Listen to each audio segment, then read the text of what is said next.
অনেকেই আছে ক্যাপসিকাম খেতে একদমই পছন্দ করেন না, তো এইটা তাদের জন্যই। এমনকি অনেকেই আছেন তেল মশলা খুবই কম খেতে চান বা কম খেতে বারণই আছে, তাদের জন্য এই রেসিপিটা। চলুন দেখি। 500 গ্রাম মাংস নিয়ে ভালো করে ধুয়ে একটি পাত্রে তুলে নিলাম। মশলার জন্য আদা, রসুন, কাঁচা লঙ্কা একটা পেস্ট বানিয়ে নেবো। একটি ক্যাপসিকাম ও দুটি পেঁয়াজ কুচি করে রেডি করে রাখবো। মাংসের মধ্যে পেস্ট করা মশলা, পেঁয়াজ কুচি, ধনে গুঁড়ো, জিরে গুঁড়ো, লঙ্কা গুঁড়ো, তেল দিয়ে ভালো করে মাখিয়ে ঢাকা দিয়ে রাখবো। এরপর কড়াইতে তেল দিয়ে তেলটা গরম হয়ে গেলে তেজপাতা আর ক্যাপসিকাম দিয়ে হালকা করে ভেজে মাখিয়ে রাখা মাংসগুলো দিয়ে হালকা কিছুক্ষণ কষিয়ে ঢাকনাটা দিয়ে দেবো। একটি বাটিতে টমেটো সস, সোয়া সস নিয়ে মিক্সড করে নেবো।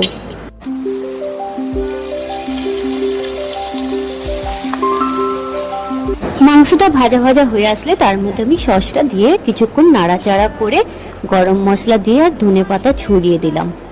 ব্যাস রেডি আমাদের চিকেন ফ্রাই। আর দেরি কেন, চটপট তৈরি করে ফেলুন এরকম চিকেন কষা। আর আমার ভিডিওটি কেমন লাগলো কমেন্ট করে জানাবেন, আর সাবস্ক্রাইব করতে একদম ভুলবেন না।